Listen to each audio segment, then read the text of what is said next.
వార్తలకు స్వాగతం. ఇప్పుడు వార్తల్లోని ముఖ్యాంశాలు చూద్దాం.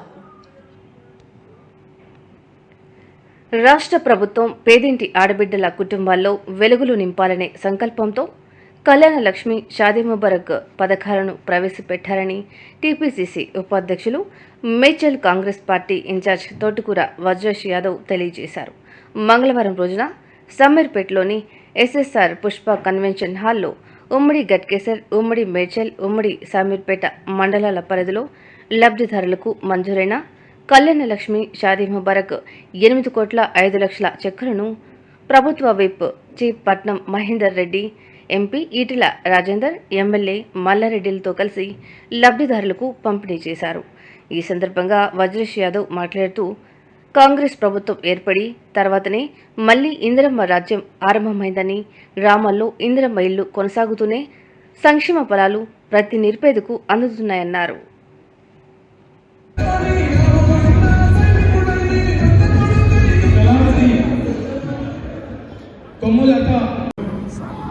చాలా సంతోషమైన దినం మనందరికీ. ఏమో ఇక్కడ చూసినా అన్ని పార్టీలు ఏకమై వేదిక మీద కూర్చున్నాం.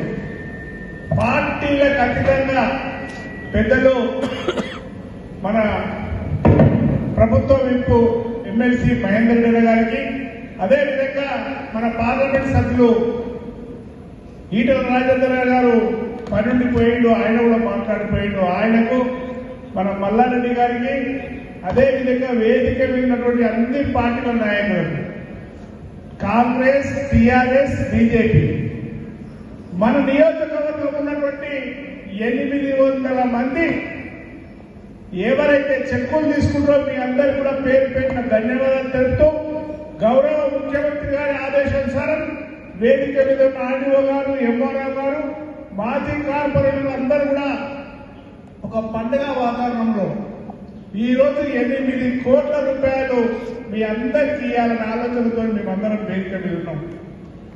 ఎవరికి స్వార్థం లేదు. కానీ గత ప్రభుత్వం ప్రవేశపెట్టినటువంటి స్కీము, గత ముఖ్యమంత్రి గారు ప్రవేశపెట్టినటువంటి స్కీమును గౌరవ ముఖ్యమంత్రి గారు ఎంత లోటు బడ్జెట్ ఉన్నప్పటికీ కూడా కొనసాగిస్తున్నారంటే ఆ ముఖ్యమంత్రి గారికి మీ అందరి తరఫున నేను ధన్యవాదాలు తెలియజేస్తూ ఊహిస్తా ఉన్నాను. మీరందరూ కూడా పెద్దలు మాట్లాడినాక భోజనం చేసి వెళ్ళాల్సిందే కూడా కోరుతాను.